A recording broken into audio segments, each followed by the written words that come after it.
welcome back to today's video.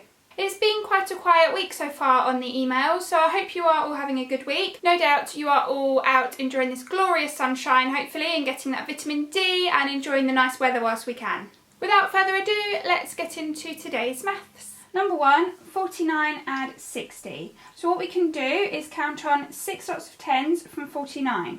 So we've got 49, 59, 69, 79, 89, 99, 109. So that is 6 10s added onto 49, so it's 109. Number 2, 7 tenths take away 1 tenth. Well, it's effectively 7 take away 1 because our denominators are the same and we don't take away our denominators. So 7 take away 1 is 6 tenths.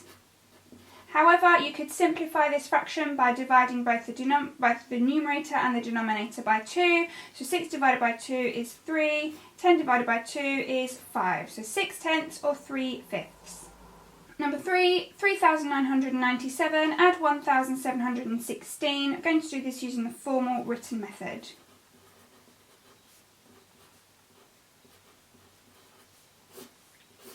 Seven add 6 is 13. 9 add 1 is 10, add 1 is 11. 9 add 7 is 16, add 1 is 17. 3 add 1 is 4, add 1 is 5. So it's 5,713. Number 4, 62 times 1. Well, if you're multiplying any number by 1, you have the number that you started off with because you've only got one group of it. So it's 62. Next one's a bit trickier, 316 times 7. So we'll do that using the formal written method. 7 times 6 is 42. 7 times 1 is 7, add 4 is 11. 7 times 3 is 21, add 1 is 22. So the answer is 2,212. Number 6, 2 fifths of 40, or over 5 means divided by 5. So 40 divided by 5 equals 8. That gives us 1 fifth of 40, but we want 2 fifths of 40. So we need to do 8 times 2, which equals 16. 2 fifths of 40 is 16. Number 7, 28,115, take away 4,629. So we need to be careful because we're taking a 4-digit number away from a 5-digit number, so we need to make sure our place value is correct. So I'm putting my 4 in the thousands column, 6 in the hundreds, 2 in the tens, and 9 in our ones column. You can't do 5 take away 9, so we must exchange. 15 take away 9 is 6. You can't do 0 take away 2.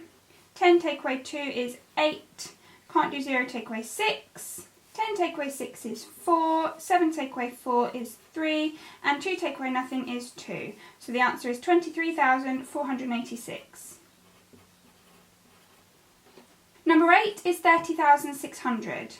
Now we can see that we are adding 6 into our hundreds column here. So if we were to add 6 into our hundreds column, which currently has no hundreds in it, we would have 30,600. So that's the answer. Number 9 is 360 divided by 60. Now when we have two numbers that end in 0 like we do here, we can do what's called cancel out those zeros. So it becomes 36 divided by 6, which is 6. That only works though when both of the numbers end in 0. So if it was 360 divided by 6, we would still have to do 360 divided by 6. We couldn't get rid of the 0. Likewise, if it was 3,600, say, divided by 60, we could only get rid of one of the zeros, so it would be 360 divided by 6, if that makes sense. But because both of our numbers end in 1 0, we can get rid of them, cancel them out, and it's 36 divided by 6, which is 6. Number 10, 25 divided by 1,000. When we divide, our digits move to the right. When it's by 1,000, it's 3 times. So 5 goes 1, 2, 3 places. The 2 goes 1, 2, 3 places. We have a gap in our tenths column, so we must fill it with a 0, and we have a gap in our ones column, so it's also filled with a 0. So the answer is 0.025. Number 11, 4 fifths take away 3 tenths. So what we can do is use our knowledge of equivalent fractions to change fifths into tenths. So to do that, we multiply by 2. And whatever we do to the bottom, we do to the top. 4 times 2 equals 8. 8 tenths, take away 3 tenths, equals 5 tenths. And some of you will be able to see straight away that the simplest form of this fraction is 1/2. So 5 tenths or 1/2 is your answer. Question number 12, 5/6 times 2. Now we don't multiply the denominator, so it's 5 times 2, which equals 10, so it's 10/6. That's the version as an improper fraction. If we wanted to do it as a mixed number, we would do 10 divided by 6. Now there's only one group of 6 that goes into 10, so 1 is our whole number, and there are 4 left over, so that'll be 1 and 4/6. However, there's an even simpler way of writing our leftover fraction. Our whole number is still 1, but we could divide both the numerator and the denominator by 2, and we would be left with 1 and 2/3. So there's 3 possible answers for this, either 10/6, 1 and 4/6, or 1 and 2/3.